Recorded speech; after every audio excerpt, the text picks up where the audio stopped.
إن الحمد لله نحمده ونستعينه ونستغفره ونعوذ بالله من شرور أنفسنا ومن سيئات أعمالنا من يهده الله فلا مضل له ومن يضلل فلا هادي له وأشهد أن لا إله إلا الله وحده لا شريك له وأشهد أن محمدا عبده ورسوله يا أيها الذين آمنوا اتقوا الله حق تقاته ولا تموتن إلا وأنتم مسلمون يا أيها الناس اتقوا ربكم الذي خلقكم من نفس واحدة وخلق منها زوجها وبث منهما رجالا كثيرا ونساء واتقوا الله الذي تساءلون به والأرحام إن الله كان عليكم رقيبا يا أيها الذين آمنوا اتقوا الله وقولوا قولا سديدا يصلح لكم أعمالكم ويغفر لكم ذنوبكم ومن يطع الله ورسوله فقد فاز فوزا عظيما أما بعد فإن خير الحديث كتاب الله وخير الهدي هدي محمد صلى الله عليه وسلم وشر الأمور محدثاتها وكل محدثة بدعة وكل بدعة ضلالة وكل ضلالة في النار. قال الله تعالى: قاف والقرآن المجيد بل عجبوا أن جاءهم منذر منهم فقال الكافرون هذا شيء عجيب أئذا متنا وكنا ترابا ذلك رجع بعيد قد علمنا ما تنقص الأرض منهم وعندنا كتاب حفيظ بل كذبوا بالحق لما جاءهم فهم في أمر مريج أفلم ينظروا إلى السماء فوقهم كيف بنيناها وزيناها وما لها من فروج والأرض مددناها وألقينا فيها رواسي وأنبتنا فيها من كل زوج بهيج تبصرة وذكرى لكل عبد منيب. وقال النبي صلى الله عليه وسلم: لا ترفعوا أصواتكم فوق بعض فإنما أحدكم يناجي ربه. معزز حاضرین، اللہ رب العالمین کا شکر اور اس کا فضل ہے کہ اس نے یہ گھڑی ہم اور آپ کو عطا کی کہ جس میں ہم اس کے دربار میں حاضر ہو کر اس کی بندگی کے گن گانے کی کوشش کرتے ہیں. میں چند متفرق چیزوں پر آپ کو تنبیہ کرنا چاہتا ہوں. پہلی بات تو یہ ہے کہ ابھی جب میں مسجد میں داخل ہوا تو مسجد میں قرآن کی تلاوت کی آواز بہت تیزی کے ساتھ گونجتی ہوئی سنائی دی، جو میرے کانوں کو انتہائی غیر مانوس معلوم ہوئی، کیونکہ میں اس سے قبل بارہا تنبیہ کر چکا ہوں کہ مسجد میں نماز کے وقت کسی انسان کا قرآن بلند آواز سے پڑھنا جائز نہیں ہے، کیونکہ داخل ہونے والا نمازی وہ نماز پڑھنا چاہتا ہے اور آپ تلاوت کر رہے ہیں، وہ نماز پڑھے یا آپ کی طرف سنیں. اسی لیے نبی صلی اللہ علیہ وسلم نے جب بعض صحابہ کو مسجد میں بآواز بلند قرآن پڑھتے ہوئے دیکھا تو ان کو منع کیا اور کہا کہ مسجد کے اندر اللہ رب العالمین سے سرگوشی کی جاتی ہے، اس لیے تم ایک دوسرے کی آواز پر اپنی آواز کو بلند مت کرو. اس لیے اگر کسی کو قرآن کی تلاوت کرنی ہے، سورہ کہف یا اور کوئی دوسری سورت پڑھنی ہے، تو اس کا طریقہ یہ ہے کہ بغیر آواز سے پڑھے. آواز کے ساتھ اس وقت یہاں مسجد میں پڑھنا کسی صورت میں آپ کے لیے جائز نہیں ہے، کیونکہ نبی صلی اللہ علیہ وسلم نے اس سے منع کیا. دوسری بات یہ ہے کہ جابر بن عبداللہ رضی اللہ تعالیٰ عنہ وغیرہ کہتے ہیں کہ جب اللہ کے نبی صلی اللہ علیہ وسلم منبر پر ہوتے تھے تو ہم اپنا رخ آپ کی طرف پھیر لیتے تھے. یہ بات میں اس سے پہلے بارہا کہہ چکا ہوں کہ مسجد میں نماز جمعہ کے لیے سنت یہ ہے کہ مقتدی صف بنانے کے بجائے اپنا رخ امام کی طرف پھیر کر بیٹھیں. اس لیے اس طریقہ بیٹھنے کا سنت کے خلاف ہے. اس لیے جب بھی جمعہ کی نماز میں کسی کے خطبے میں بیٹھا جائے تو اس کے لیے سنت کا طریقہ یہ ہے کہ مقتدیوں کا رخ دونوں جانب سے امام کی طرف ہونا چاہیے، سب کو امام کی جانب متوجہ ہونا چاہیے۔ اس کا بہت سا جہاں فائدہ ہوگا وہاں ایک فائدہ تو متوجہ ہونے کا ہوگا یا توجہ دینے کا ہوگا، دوسرے بہت سارے لوگوں کو مسجد میں جگہ مل جائے گی، بہت سارے لوگوں کو قریب آنے کا موقع مل جائے گا، کیونکہ سبندی ابھی مطلوب نہیں ہے، ابھی امام کی طرف متوجہ ہو کر اس کے وعظ اور اس کی باتوں کو سننے کا موقع ہے۔ اس لیے دوران خطبہ سامعین کے لیے سنت یہ ہے کہ وہ اپنا رخ امام کی طرف پھیر لیں یا امام کی طرف رخ کر کے بیٹھیں۔ اس لیے جو جہاں ہے وہ وہیں سے امام کی طرف اپنا رخ کر کے بیٹھے، قبلہ کی طرف رخ کرنا مطلوب نہیں ہے۔ اس لیے یہ بات سنت ہے نبی صلی اللہ علیہ وسلم کی، اس لیے تمام مقتدیوں پر یا جمعہ کے لیے تمام حاضر ہونے والوں پر یہ بات ہے کہ وہ امام کی طرف رخ کر کے بیٹھیں۔ تیسری بات یہ ہے کہ اللہ کے نبی صلی اللہ علیہ وسلم نے ارشاد فرمایا، سنن نبی داؤد اور صحیح ابن خزیمہ کی روایت میں ہے، اذا صلی احدکم فلیصلی الی سترۃ ولیدن منها لا یقطع الشیطان علیہ صلاته۔ جب تم میں سے کوئی آدمی نماز پڑھے، جب تم میں سے کوئی آدمی نماز پڑھے تو چاہیے کہ کسی چیز کی آڑ میں یا کسی چیز کو سترا لے کر کے نماز پڑھے، تاکہ شیطان اس کی نماز کو کاٹ نہ دے اور پھر اس سے قریب ہو کر کھڑا ہو۔ یہ اللہ کے نبی صلی اللہ علیہ وسلم نے کہا کہ جب نماز پڑھے، کہاں نماز پڑھے، کون سی نماز پڑھے، کس وقت نماز پڑھے، ایسی کوئی تحدید نبی صلی اللہ علیہ وسلم نے نہیں کی۔ بازار میں پڑھے، گھر میں پڑھے، مسجد میں پڑھے، صحرا میں پڑھے، باغ میں پڑھے، کھیت میں پڑھے، اس کی کوئی تحدید نبی صلی اللہ علیہ وسلم نے نہیں کی۔ جب نماز پڑھے تو سترہ کے قریب کھڑے ہو کر نماز پڑھے، اور یہ امر ہے نبی صلی اللہ علیہ وسلم کا جو وجوب پر دلالت کرتا ہے۔ اسی لیے سنت کے ذخیرے میں اللہ کے نبی صلی اللہ علیہ وسلم سے کبھی بھی کہیں بھی کسی بھی مناسبت سے ایسی جگہ نماز پڑھنا ثابت نہیں ہے جو آپ کے اور دیوار سے، آپ کے اور کسی چیز کی آڑ سے 3 ہاتھ سے زیادہ کا فاصلہ ہو۔ حتیٰ کہ نبی صلی اللہ علیہ وسلم جب خانہ کعبہ میں داخل ہوئے، جیسا کہ صحیح بخاری کی روایت میں ہے، اللہ کے نبی داخل ہوئے، بلال داخل ہوئے، اسامہ داخل ہوئے اور عثمان بن طلحہ حجبی داخل ہوئے، اور اس کے بعد اندر سے دروازہ بند کر دیا گیا۔ دروازہ بند کر لینے کا مطلب جب کوئی باہر سے اندر نہیں آ سکتا۔ اس کے باوجود جب نبی صلی اللہ علیہ وسلم کو نماز پڑھنی ہوئی تو دروازے سے گھسے آگے آئے یہاں تک کہ پچھمی دیوار کے قریب پہنچے، 3 کھمبوں کو اپنے بائیں ہاتھ پر اور 2 کھمبوں کو اپنے دائیں ہاتھ پر کیا، اور آپ کے اور دیوار کے بیچ میں 3 ہاتھ کا فاصلہ تھا، اور وہاں کھڑے ہو کر آپ نے نماز پڑھی۔ تو اب ایسی صورت میں آپ دیکھیں کہ نبی صلی اللہ علیہ وسلم چاہتے تو دروازے سے داخل ہونے کے بعد اس کے قریب کھڑے ہو کر نماز پڑھ سکتے تھے، کیونکہ کسی کے آنے کا کوئی خدشہ اور کسی کے داخل ہونے کا کوئی امکان باقی نہیں رہ گیا تھا، کیونکہ دروازہ نہیں بلکہ بند کر دیا گیا تھا اندر سے۔ اس کے باوجود نبی صلی اللہ علیہ وسلم آگے بڑھے، اور دیوار کے اور آپ کے بیچ میں جب 3 ہاتھ کا فاصلہ رہ گیا تو آپ نے وہاں کھڑے ہو کر نماز پڑھی۔ اسی لیے بخاری کی ایک دوسری روایت میں ہے، سعد بن ساعدی رضی اللہ تعالیٰ عنہ کی، کہ اللہ کے نبی صلی اللہ علیہ وسلم کے سترہ یا اللہ کے نبی صلی اللہ علیہ وسلم کے سجدہ گاہ اور دیوار کے درمیان بکری کے گزرنے کی جگہ ہوتی تھی۔ کانا بین مصلی رسول اللہ صلی اللہ علیہ وسلم و بین الجدار قدر ممر الشاہ، آپ کی سجدہ گاہ اور دیوار کے درمیان بکری کے گزرنے کا فاصلہ ہوتا تھا۔ بکری کے گزرنے کا فاصلے کا مطلب یہ ہوا کہ بکری ایک بالش یا 1 فٹ یا 2 فٹ آپ کہہ لیں، اس کو جگہ چاہیے گزرنے کے لیے، اس سے زیادہ فاصلہ نہیں ہوتا تھا۔ اسی لیے سنن نبی داؤد اور صحیح ابن خزیمہ کی ایک روایت میں ہے، اللہ کے نبی صلی اللہ علیہ وسلم ایک دن نماز پڑھ رہے تھے، دوران نماز ایک بکری آپ کے سامنے سے گزرنا چاہتی تھی،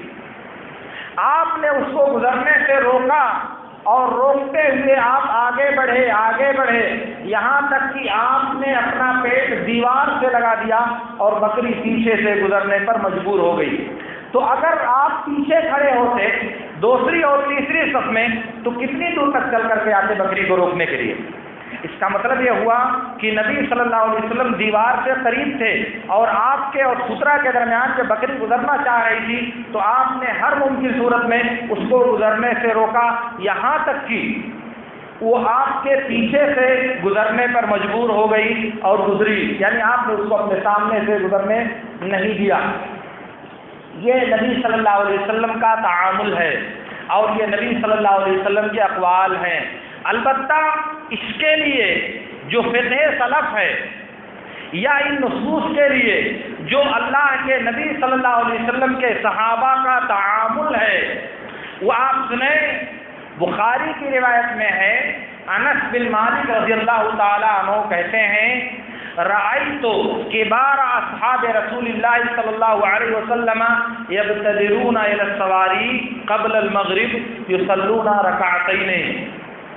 بعض دوسری روایت میں ہے رأیت کبار اصحاب رسول اللہ صلی اللہ علیہ وسلم ابا بکر و عمر، میں نے بڑے بڑے صحابہ کو دیکھا، ابو بکر و عمر جیسے لوگوں کو دیکھا کہ مغرب سے پہلے وہ دوڑ کر کھمبوں کے پاس جاتے تھے، 2 رکعت نماز پڑھتے تھے۔ مسجد میں کھمبوں کی طرف دوڑنا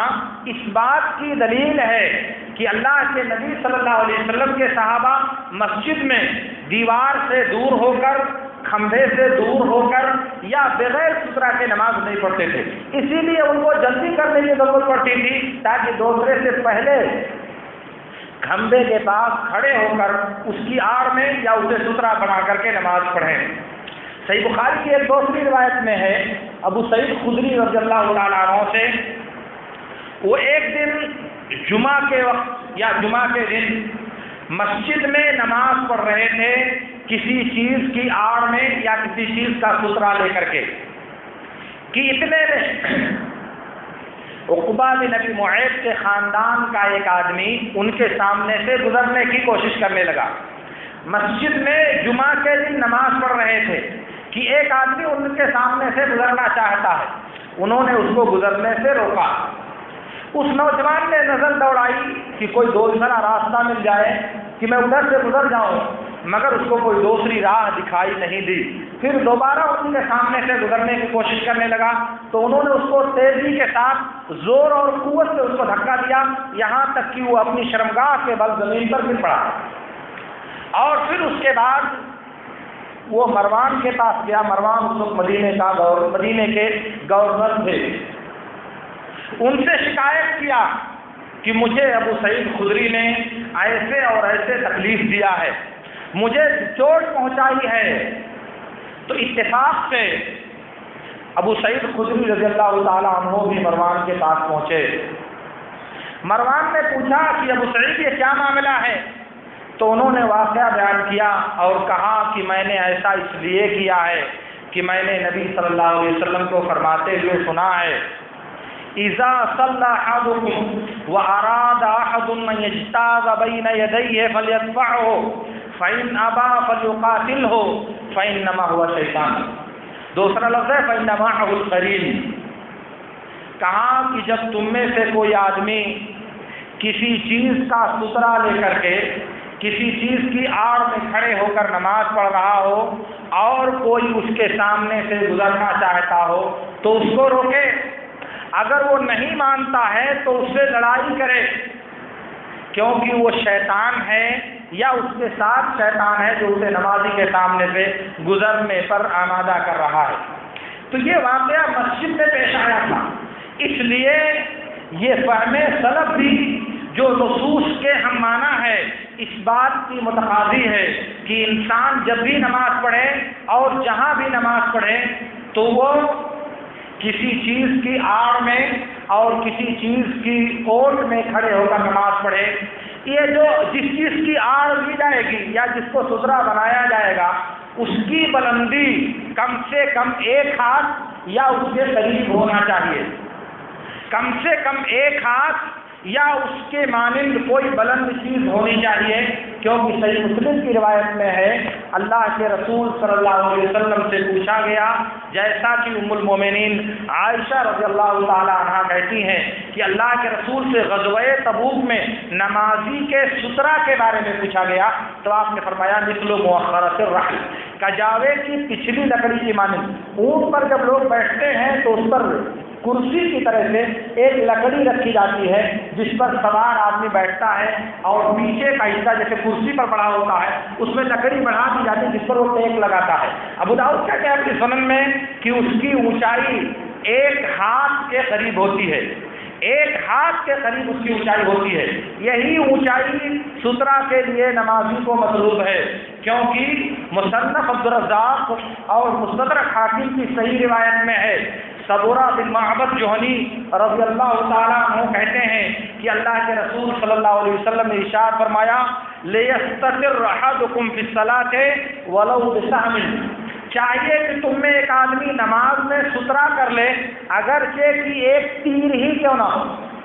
اور تیر ظاہر ہے کہ ایک باریک چیز ہوتی ہے، لمبائی تو ہوتی ہے لیکن چوڑائی اور موٹائی اس میں نہیں ہوتی۔ معلوم یہ ہوا کہ بلندی مطلوب ہے، جیسے تیر کو جب نصب کر دیں گے تو وہ بلند ہوگی، اسی لیے کوئی بھی چیز جس کی بلندی کم سے کم 1 ہاتھ ہو وہ باریک سے باریک ہو چلے گا، لیکن اس کا بلند ہونا ضروری ہے نمازی کا سترا بننے کے لیے۔ اس لیے آدمی جب بھی مسجد میں نماز پڑھے، چاہے امام ہو، چاہے منفرد ہو، چاہے مقتدی ہو، ہر صورت میں اس کے لیے ضروری ہے وہ کسی چیز کی آڑ میں کھڑے ہو کر نماز پڑھے، کسی چیز کا سترا لے کر نماز پڑھے۔ اس لیے جو لوگ سنتوں کو پڑھنے کے لیے پیچھے کھڑے ہو کر نماز پڑھتے ہیں اور ان کے اور دیوار کے درمیان، ان کے اور کھمبے کے درمیان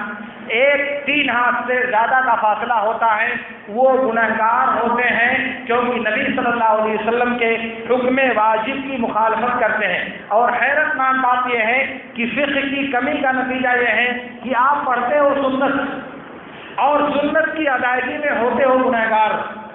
اگر سنت کا ترک آپ کرتے تو شاید گنہگار نہیں ہوتے، مگر حکم نبی کی مخالفت کی وجہ سے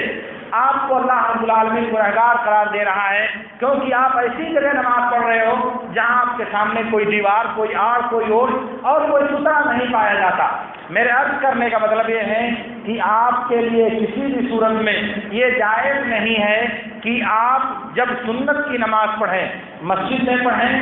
گھر میں پڑھیں، باہر پڑھیں، کمرے میں پڑھیں، کہیں بھی پڑھیں، تو یہ آپ پر اللہ کے رسول صلی اللہ علیہ وسلم نے فرض کیا ہے کہ آپ کسی چیز کی آڑ میں اور اس کی اوٹ میں کھڑے ہو کر نماز پڑھیں جو آپ کے لیے سترا کا کام دے۔ اور یہ سمجھنا کہ مسجد ہے، مسجد میں کوئی امکان نہیں کسی کے گزرنے کا، یا مسجد میں کوئی شبہ نہیں کہ کوئی آ کر کے گزر کر ہماری نماز کو کاٹ دے گا، یہ ایک عقلی تخیل ہے، یہ ایک تصوراتی گھوڑا ہے، ورنہ واقعے کے اعتبار سے اس میں کوئی سچائی نہیں ہے۔ کیوں؟ اس لیے کہ انسان کی نماز کو 3 چیزیں کاٹتی ہیں، باطل کر دیتی ہیں۔ ایک تو انسان ہے، دوسرے جانور ہیں، اور تیسرے شیطان ہے، یعنی بعض جانور بعض انسان جو انسان کی نماز کو کاٹتے ہیں۔ جیسے بالغ عورت گزر جائے تو انسان کی نماز باطل ہو جائے گی، گدھا گزر جائے اور کالا کتا گزر جائے تو انسان کی نماز باطل ہو جائے گی۔ اسی طرح شیطان اگر نمازی کے سامنے سے گزرتا ہے تب بھی انسان کی نماز باطل ہو جائے گی۔ لیکن کمال یہ ہے کہ شیطان کب آپ کی نماز کے سامنے سے گزر رہا ہے اور کب نہیں گزر رہا آپ کو اس کا علم نہیں، کیونکہ انہو یراکم ہوا وقبیلہ من حیث لا ترونہم، وہ آیا مسجد میں آپ کی نماز کو باطل کرنے کے لیے، کیونکہ شیطان کو شدید حرص ہے، شدید خواہش ہے کہ بنی آدم کی عبادتوں کو ضائع اور برباد کر دے۔ اس کو یہ اتھارٹی ہے کہ وہ دوران نماز آپ کے سامنے سے گزر کر آپ کی نماز کو باطل کر سکتا ہے۔ اس صورت میں جب آپ بغیر سترا کے نماز پڑھ رہے ہوں، تو اگر آپ بلا سترا نماز پڑھتے ہیں اور شیطان صاحب روزانہ آتے ہیں اور گزرتے ہیں آپ کے سامنے سے، اور روز آپ کی نماز کی سر لکھی جاتی ہے کیونکہ باطل کر دیا، کاٹ دیا نماز کو آپ کی، اور آپ کو کبھی پتہ نہیں، آپ کو سمجھ رہے ہیں کہ ماشاء اللہ ہم نماز پڑھ رہے ہیں، لیکن آپ کے نامہ اعمال میں کیا لکھا جا رہا ہے؟ آپ کے نامہ اعمال میں آپ کی نماز درج ہو رہی ہے، یہ بات آپ کو سمجھنا چاہیے۔ کیوں؟ اس لیے کہ صحیح بخاری کی ایک روایت میں ہے اللہ کے رسول صلی اللہ علیہ وسلم ایک دن مسجد میں نماز پڑھ رہے تھے. دوران نماز شیطان آپ کے سامنے سے گزرنا چاہ رہا تھا. حدیث کا لفظ ہے لیقطع علیہ صلاتی، تاکہ نماز کو کاٹ سکے، میری نماز کو باطل کر سکے. اس کے بعد کہتے ہیں کہ اللہ رب العالمین نے مجھے قدرت دیا، فَأَمْكَنَنِ اللَّهُ مِنْهُ فَزَعَدْتُهُ حَتَّى وَجَدْتُ لُعَابَهُ فِي يَدِي، میں نے اس کو پکڑ لیا. اللہ نے مجھے قدرت دیا اور میں نے اسے پکڑ لیا یہاں تک کہ اس کے لعاب کی ٹھنڈک میرے ہاتھ میں محسوس ہوئی. اور اگر مجھے اپنے بھائی سلیمان علیہ السلام کی دعا یاد نہ آئی ہوتی تو میں مسجد نبوی کے کھمبے سے اسے باندھ لیتا اور مدینے کے لڑکے اس شیطان کے ساتھ کھلواڑ کرتے پھرتے. عرض کرنے کا مطلب یہ ہے کہ نبی صلی اللہ علیہ وسلم مسجد میں نماز پڑھ رہے ہیں اور شیطان آپ کی نماز کو کاٹنا چاہتا ہے، مگر کیونکہ آپ دیوار سے قریب کھڑے تھے اس لیے اللہ نے آپ کو قدرت دیا کہ اس شیطان کا راستہ آپ روک سکیں. یہ میرے نبی صلی اللہ علیہ وسلم کی خصوصیت تھی.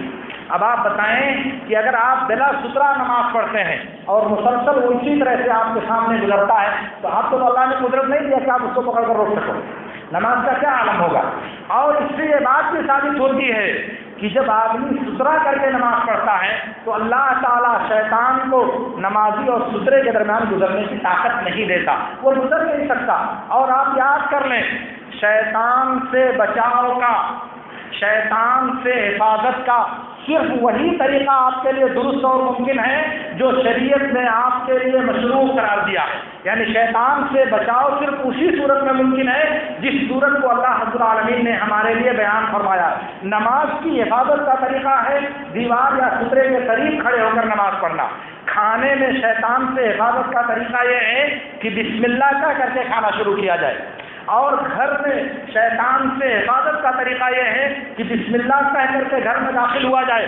اور گھر میں شیطان سے حفاظت کا طریقہ یہ ہے کہ گھروں میں سورہ بقرہ کی تلاوت کی جائے، وغیرہ وغیرہ جو مواقع اللہ کے رسول صلی اللہ علیہ وسلم نے بتائے ہیں. اس لیے نماز کی حفاظت کا طریقہ سترے کے قریب کھڑے ہو کر نماز پڑھنا ہے. اگر ایسا نہیں ہوا تو بارہا شیطان ہماری نماز کو باطل کرتا رہے گا اور ہمیں اس کا احساس نہیں ہوگا. اس لیے آپ تمام حضرات کو یا تمام حاضرین کو یہ بات سمجھ لینی چاہیے اور اسی کے مطابق اپنی نمازوں کو ادا کرنے کی کوشش کرنی چاہیے. اور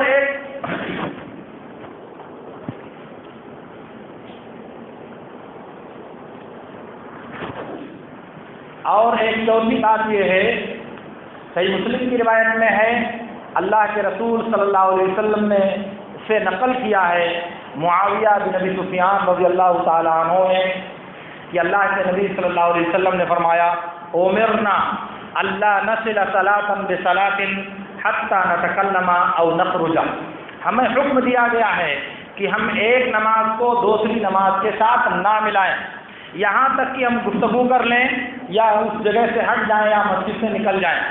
اس لیے جس جگہ پر فرض کی نماز ادا کی گئی ہے اسی جگہ پر کھڑے ہو کر سنت کی نماز پڑھنا جائز نہیں ہے، کیونکہ نبی صلی اللہ علیہ وسلم نے ایسا کرنے سے منع کیا ہے. اس معنی کی اور بھی بہت سی روایتیں سنن اور مسانید میں نبی صلی اللہ علیہ وسلم سے باسانید صحیحہ ثابت ہیں، جس کی دلالت یہ ہے کہ آدمی نے جس جگہ پر فرض کی نماز ادا کی ہے اسی جگہ پر پھر اگر وہ سنت پڑھنا چاہے تو اس کے لیے جائز نہیں ہے، کیونکہ نبی صلی اللہ علیہ وسلم نے اس سے منع کیا ہے.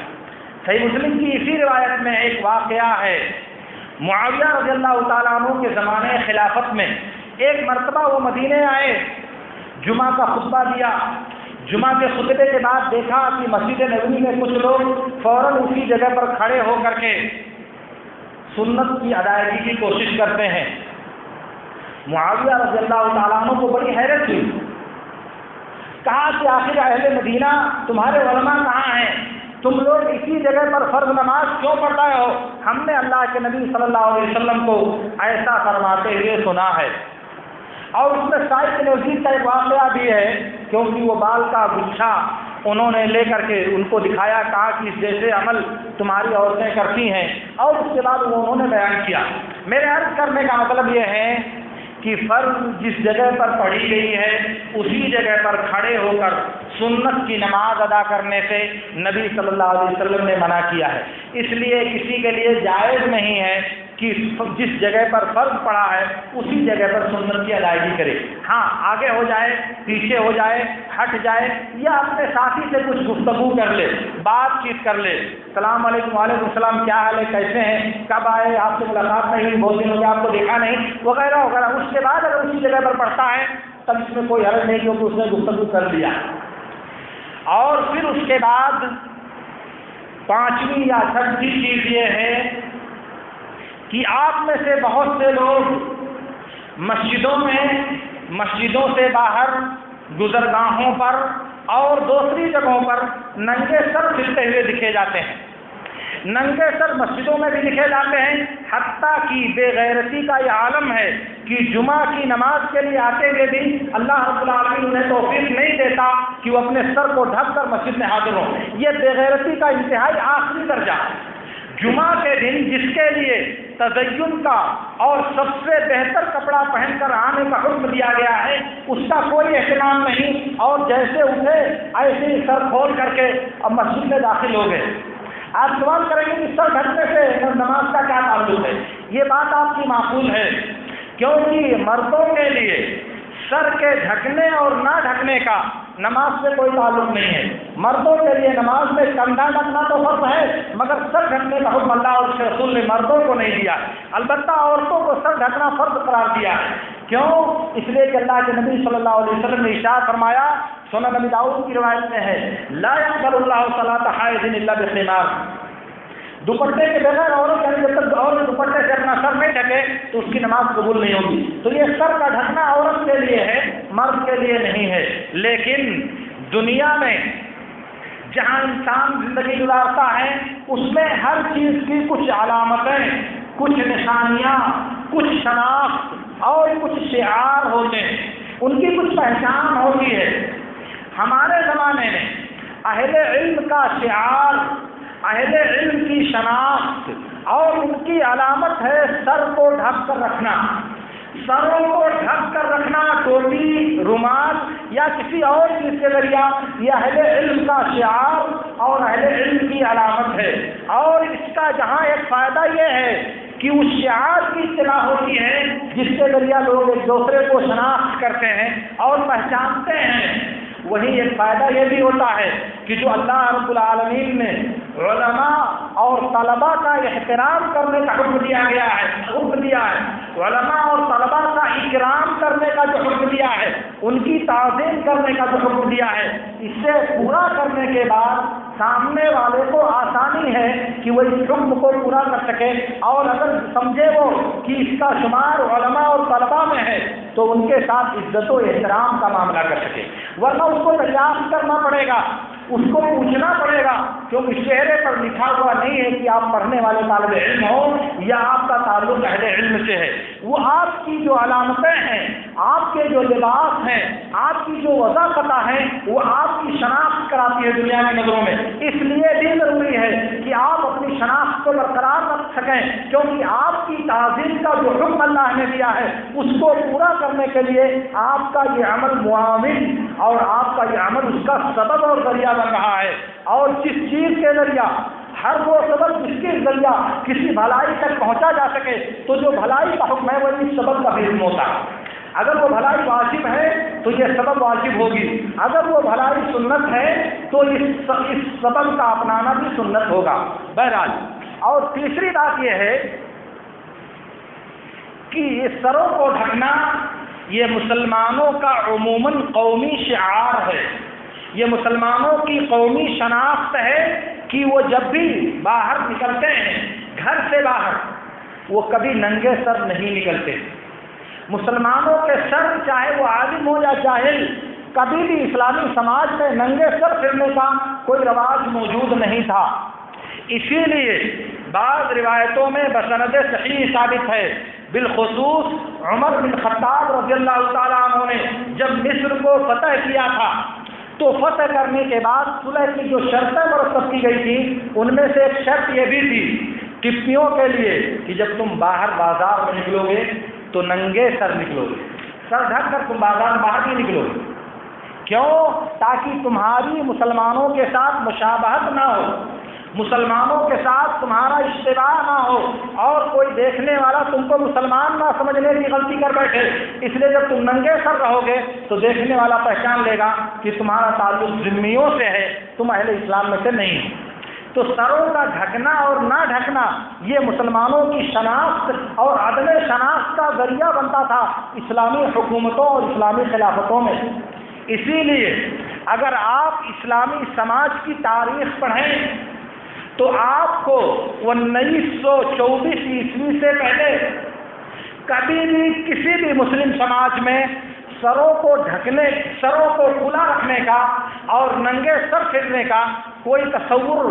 اور کوئی دلیل آپ کو دستیاب نہیں ہوگی، حتیٰ کہ وہ دشمن دین و مذہب، وہ ملحد اور دہریہ انسان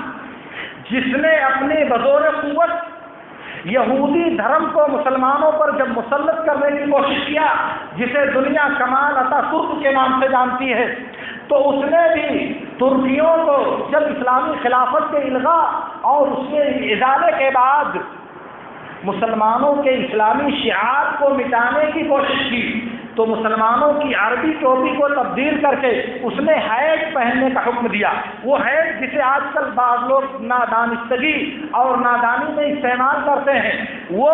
کافروں کا ایک شعار ہے، مسلمانوں کے لیے اس شعار کے چکر میں پڑنا جائز نہیں۔ تو میں عرض یہ کر رہا تھا کہ وہ سمجھ رہا تھا کہ یہ ٹوپی جو ہیٹ نما ٹوپی ہوتی ہے وہ مسلمانوں کی ٹوپی سے الگ ہے، اور کیونکہ مسلمانوں کو ان کے دین اور ان کے تمام نشانیوں سے ان کو کاٹ کر الگ کرنا ہے، اس لیے عربی ٹوپی پہننے پر پابندی لگا دی، اور کہاں کہ یورپ سے لایا ہوا ہیٹ استعمال کر سکتے ہو۔ وہ بھی یہ فیصلہ نہیں کر سکا کہ تم لوگ ننگے سر بازاروں میں پھرا کرو، ہزار دشمنی کے باوجود اس وقت تصور نہیں تھا بازاروں میں ننگے سر پھرنے کا۔ بہرحال یہ بات میں آپ سے اس لیے عرض کر رہا ہوں کہ ایک طالب علم ہونے کے ناطے آپ کا یہ شعار اور آپ کی یہ شناخت ہے کہ آپ سروں کو ڈھک کر باہر نکلیں، اس لیے آپ کے لیے کسی بھی صورت میں سروں کو کھول کر مسجد میں آنا، اس کی پابندی کرنا اور بار بار یہ عمل انجام دینے کی کوشش کرنا کسی بھی صورت میں آپ کے لیے روا نہیں ہے۔ باتیں کچھ اور تھی جو آپ سے عرض کرتا، لیکن بہرحال وقت میرا ساتھ نہیں دیتا۔ اللہ رب العالمین سے میں دعا کرتا ہوں کہ اللہ رب العالمین ہمیں ان باتوں کو سمجھنے اور ان پر عمل کرنے کی توفیق عطا فرمائے۔ وآخر دعوانا ان الحمد للہ رب العالمین۔ اقول لکم ما تسمعون